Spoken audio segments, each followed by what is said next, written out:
Don't you just love talking to your doctors about Hashimoto symptoms, exhaustion, brain fog, weight gain, only to be completely dismissed because your labs are normal? Your labs are fine. It's in your head. See, here's the truth about conventional medicine. Doctors can only recommend what's backed by strong clinical trials. If the research isn't there, they can't offer it. If insurance won't cover it, it doesn't get discussed. And if the guidelines don't include it, it might as well not even exist. And that protects patients in many ways. I'm not saying there's a problem with that inherently, but it also creates a gray zone where millions of people are stuck with nothing else we can do while promising low-risk options just get completely ignored. And if you have Hashimoto's, you probably have lived in that gray zone for a very long time. Your doctor runs your TSH, shows some dysfunction, they hand you some levothyroxine, and they send you home, the most common thyroid prescription. But then yet you're still exhausted, foggy, and gaining weight no matter what you try. You push back, you ask your doctor to check your antibodies, your inflammatory levels. You still feel terrible, and they look at you like you're being dramatic, and insurance doesn't cover those tests. You don't need to do them. You're not crazy. They're just only checking the thermostat, not the temperature in the room. And in this video, I'm going to break it all down so that you understand exactly what's going on and more importantly, how to fix it. I'm Dr. Jones, DC, and I work alongside Dr. Allen, a functional medicine specialist for autoimmune conditions. And together we help Hashimoto's and various autoimmune cases, the kinds where patients are stuck in that gray zone. Today, I'm going to show you what conventional medicine misses and what actually works. So what's actually going on when your doctor says your thyroid is fine? See, they're checking one number, TSH, which stands for thyroid stimulating hormone. And here's the thing, TSH is useful, but it's not the full picture, not even close. Think of TSH like a feedback signal from a small control gland in your brain called the pituitary gland. It tells you how hard your brain is asking your thyroid to work, but it doesn't tell you whether your cells are actually getting enough active hormone. Your TSH comes back at 2.0, perfectly normal, while your free T3, the active thyroid hormone, is in the basement. While your body isn't converting the 4, which is the storage form, into 3, the active form, at all or very minimal. Then you have antibodies, your immune system. Attack signals are through the roof because your immune system is actively attacking your thyroid. And none of that shows up if all they're checking is TSH. A full functional thyroid panel looks completely different. We're talking TSH, yes, but they're also going to look at free T4, free T3, the active hormones your cells actually use, and then reverse T3, which is part of your thyroid hormone metabolism. And in some situations, it actually competes with your active T3. Then we're going to look at TPO and thyroglobulin antibodies, which tell us if your immune system is targeting your thyroid, plus nutritional panels that directly impact thyroid function, like vitamin D, selenium, iron, and B12. See, here's what most people don't realize. The normal TSH range, 0.4 to 4.0, it's based on population averages, but your optimal TSH might be very different from someone else's. And in our clinic, we see many patients on thyroid medications whose TSH still falls outside what we'd consider their optimal range. And overtreatment happens as well, suppressed TSH with symptoms of excessive thyroid hormone. So when your doctor says that your TSH is normal, that doesn't mean your thyroid function is optimal for you. It means you fall somewhere in a wide range that includes a lot of people who still feel very terrible. This is why so many Hashimoto patients feel dismissed. The test that they're running isn't designed to catch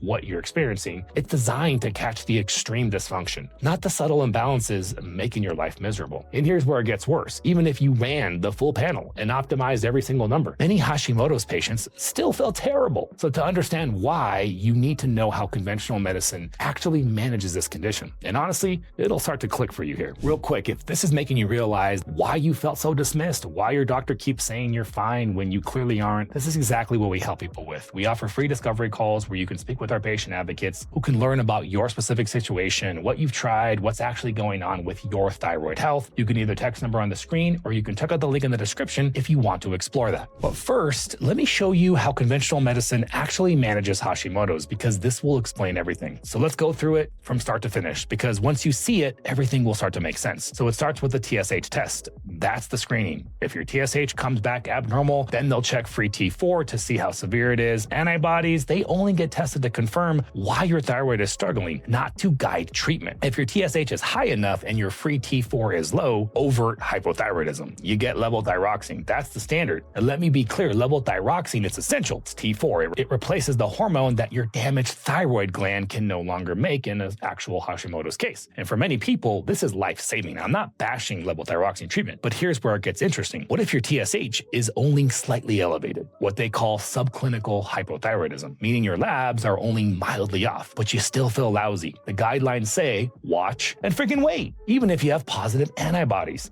even if you feel terrible, the approach is, let's see if it gets worse. Now let's talk about monitoring. Once you're on the medication, they check your TSH once every 6 to 12 months. Free T3, the official Choosing Wisely guidelines, a national do and don't list for common medical tests, say don't use it to adjust your dose. Antibodies, often not routinely rechecked. The reasoning, it doesn't change management. And when you ask about those antibodies, when you ask what's actually causing the attack on your thyroid, here's what you'll hear. The antibodies show it's autoimmune, but we treat based on TSH, not the presence of antibodies. Translation, there's nothing we can do about the attack itself. And that's actually true from a conventional medicine standpoint. There's currently no FDA-approved medication specifically indicated to halt Hashimoto's autoimmune thyroid destruction. The standard approach focuses on replacing the hormone, but not stopping the attack, not doing anything about the attack. The conventional approach manages the consequence, low hormones, and the downstream impacts of that, but has no strategy for the cause. Your immune system is attacking your freaking thyroid gland. Now, if that just hit home for you, if you're realizing that all this is starting to make sense, but there's been no actual treatment for the autoimmune attack in your situation, hit that subscribe button right now, because we put out multiple videos every single week breaking down what conventional medicine misses and what actually works for conditions like Hashimoto's, especially how you can supercharge it all with peptides. And what I'm about to show you is the approach that changes everything. So let me give you an analogy to think with. Imagine your house is on fire. Firefighters show up, but instead of putting out the flames, they start bringing you new furniture to replace what's burning. Here's a new couch. Here's a new table. Great, you have furniture now. But the house is still freaking on fire. Levothyroxine, T4, that's new furniture. It's essential. You need it. Gotta live your life and have some furniture, right? But it doesn't put out the fire. And the research backs this up. Studies show 5-10% of treated patients have persistent symptoms, fatigue, brain fog, depression, despite having normal TSH. And when researchers looked at patients with positive antibodies, they found worse quality of life scores, basically how people feel day to day, even when thyroid hormone levels were perfectly controlled. Your antibodies are a sign that the fire is still burning, and conventional medicine, they don't have a fire extinguisher for this. That's why you can do everything right. Take your medication, show up for your labs, fall within normal ranges, and still feel terrible. It's not in your head. It's not a character flaw. The approach itself has a major gap. Now, there is some good news. Just because conventional medicine doesn't have a treatment for the autoimmune components doesn't mean nothing exists. It means the research is early. It means the options sit in this gray zone that I mentioned, promising low risk, but not yet part of the standard guidelines. And that's exactly where we work. So how do we actually put out the fire? We address the root cause that conventional medicine doesn't touch. And there are 5 systems that matter. Now, as I go through these, listen for the one that you've never had a doctor connect to your Hashimoto's, because that's usually the first lever that we pull. Number 1, gut health. This is massive. A major portion of your immune activity actually happens in your gut, which is why gut health matters so much for immune conditions. When your gut barrier is compromised, what some people call leaky gut, the theory is that certain molecules can pass through the gut that normally wouldn't. Your immune system may see them as threats and become hyperactive. Researchers are exploring why this gut-immune connection plays a role in autoimmune conditions like Hashimoto's. It's an active area of study. Healing the gut is foundational. Without it, the fire keeps getting fuel. Number 2, inflammation. Chronic inflammation drives autoimmune disease. It's both a cause and a consequence. The more inflamed you are, the more your immune system misfires. The more it misfires, the more inflammation you create. This is a vicious cycle. This is where targeted nutrition comes in, anti-inflammatory eating patterns, specific supplements like selenium. Randomized trials have shown selenium supplementation can actually lower TPO antibodies in some people with Hashimoto's, though the effect varies depending on the baseline selenium status and other factors. Number 3, nutritional deficiencies. Your thyroid can't function without the raw materials. Vitamin D deficiency is common in the general population, and we see higher rates in our Hashimoto's patients specifically. Selenium, iron, B12, zinc, if these are low, your thyroid is working with one hand to hide behind its back, and your immune system, it stays dysregulated. And then number 4, dietary triggers. You see, certain foods can trigger or worsen the autoimmune response. Gluten is massive. We all have heard about how detrimental gluten is, especially if you have celiac disease, which is a known association with autoimmune thyroid conditions. Non-celiac gluten sensitivity is less clearly defined, but many patients swear and report massive improvements when they eliminate gluten. And here's something fascinating. You see, small studies on the autoimmune protocol diet, the AIP diet, they found that participants reported symptomatic improvement and better quality of life scores. Interestingly, though, in some of these studies, antibodies don't change much despite patients feeling better. You see, that tells us something important. Feeling better and lowering antibodies, they might be two separate goals. You can reduce inflammation, you can feel dramatically better, even if your antibody levels stay the same. And that's why we track both symptoms and labs. And then number 5, we have nervous system and stress. You see, chronic stress floods your body with cortisol, and cortisol dysregulates your immune system. It's not just stress, it's a physiological cascade that makes autoimmunity worse. Sleep optimization, stress protocols, nervous system regulation, these aren't optional extras. They're part of the solution. So that's the functional medicine framework. 5 interconnected systems that conventional medicine largely ignores. But here's the thing, most functional medicine programs still fall short. Now, I got a quick question for you. Do you want me to make a video breaking down exactly what each of these markers on a full functional thyroid panel means? The free T3, free T4, reverse T3, the TPO antibodies, what normal should look like? Let me know in the comments if that would be helpful to you. Now, here's where most functional medicine programs still fall short. They address the root cause, gut health, inflammation, nutrients, diet, stress. That's great. That's essential. That's your foundation. But they don't have access to advanced metabolic tools that can accelerate healing and break through stubborn barriers. And on the other side, most GLP-1 and peptide clinics, they optimize metabolism, but they don't address the autoimmune component at all. They're treating symptoms without touching the underlying immune dysfunction. We'll be straight with you. You need both. And that's exactly what we do. Dr. Allen, the functional specialist that I work with, runs our 12-month autoimmune healing program, comprehensive labs from day number 1, not just TSH, the full panel, personalized nutrition that starts with anti-inflammatory approaches, and then strategically reintroducing food so that you're not restricted forever. Gut healing protocols, targeted supplements, nervous system regulation, and flare-up management. And we retest at multiple times throughout the year, 3 months, 5 months, 9 months, and varies person to person. So you can actually see the progress in your labs and not just how you feel. But here's what I bring to the table, the tools that most functional medicine programs don't have access to, the anti-aging medicines and peptides. Let's start with my favorite, Low Dose Naltrexone. This is one of my favorite tools for Hashimoto patients. At low doses, we call this Low Dose Naltrexone. Think of it like microdosing GLP-1 medications. It may have these immunomodulatory effects. The evidence is still limited, but patients I coach often report massive improvements in inflammation-related symptoms. It may help modulate immune signaling, which is why it's being explored off-label for various autoimmune conditions, and it's often relatively very affordable from compounding pharmacies. Costs vary, but usually patients are paying $40-50 a month. LDN isn't part of the standard endocrinology guidelines, so many patients tell us that they're first hearing about it from us outside of their typical clinic visits. And then we have BPC and KPV, the peptide stack. Now, for patients with significant gut inflammation, and remember, that's where a major portion of where your immune activity lives, we use an oral peptide combination, BPC-157 and KPV. 157 is being studied for gut-related applications, and the preclinical research looks promising, and patients I coach who use it often report improvement. Though human clinical trials are still limited,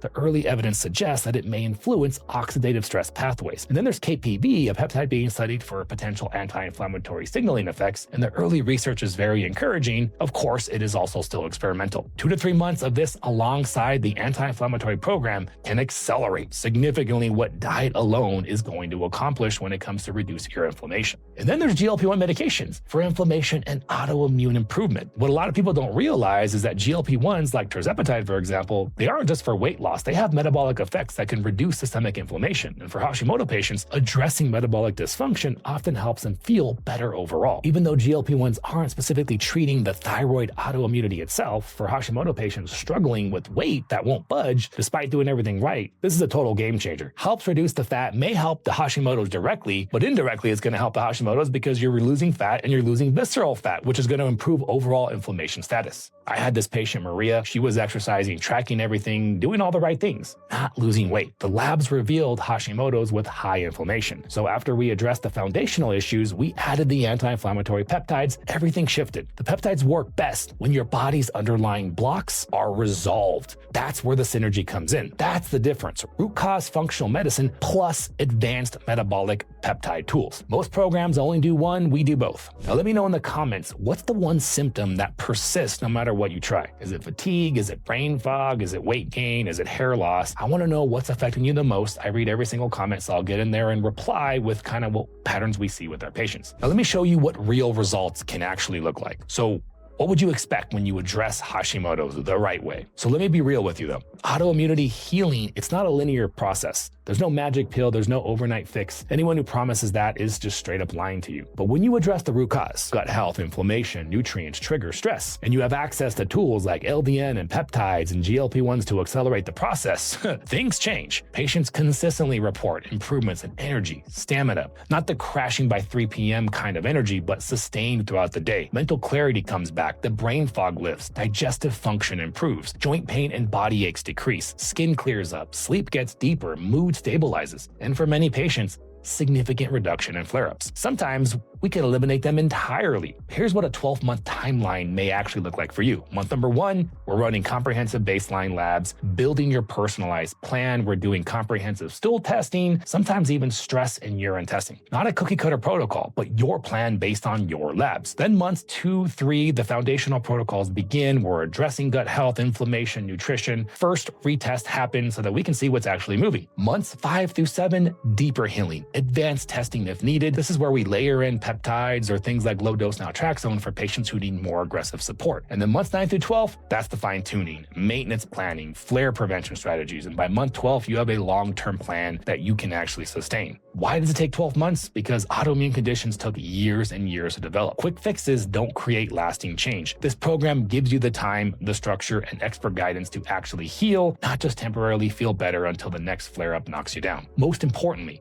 patients consistently tell us that they feel stronger, clearer, and more in control of their health than they have in years. That's what real results look like. So I want to bring this all together for you. Fixing Hashimoto's, actually fixing it, not just managing the symptoms, requires 3 major things working together. Number 1, optimal thyroid hormone levels, not just TSH, but a full panel that tells us everything: free T3, free T4, reverse T3, antibodies, nutrients, dialed in for you, not population averages. And then number 2, root cause functional medicine, healing the gut, reducing inflammation, correcting nutritional deficiencies, identifying dietary triggers, regulating your nervous system, putting out the fire, not just replacing the furniture. And then number 3, advanced metabolic support, low dose naltrexone for autoimmune patients, peptides like BPC-157 and KPV to accelerate gut healing and support anti-inflammatory signaling, and then GLP-1s to address metabolic dysfunction and reduce inflammation even more. Break through the weight loss stalls that you're probably struggling with now. Most programs give you a piece, maybe 2, but we give you all 3 because that's what it actually takes to be successful long-term. This isn't about replacing your current doctor or stopping your medications. It's about adding the pieces that they're not addressing and working alongside what you're already doing, not against it. Now, if you're sitting there thinking, I've been dismissed by doctors who only check TSH, my labs came back normal, but I feel terrible, the weight won't budge no matter what I try, I just want to feel like myself again, and I'm tired of being told it's chronic and progressive, just take the medication. That's exactly why we offer our free discovery calls. You can either text number on your screen or you can check out the link in the description and you'll get to speak with one of our patient advocates. You'll learn about your health history, what you've already tried, and what your long-term goals are like. They're going to walk through how our programs work, working with Dr. Allen as a functional medicine expert, combined with our peptide protocols that I just talked about. And then they're going to review programs and pricing so that you can see what this can actually look like for you. You don't have to keep living in the gray zone. There's a path forward. Now, we talked a lot about gut health today, so if you're not sure exactly what leaky gut is, then you need to check out this video right here because leaky gut is probably the thing that led you down the path of developing Hashimoto's to begin with. We'll see you guys later.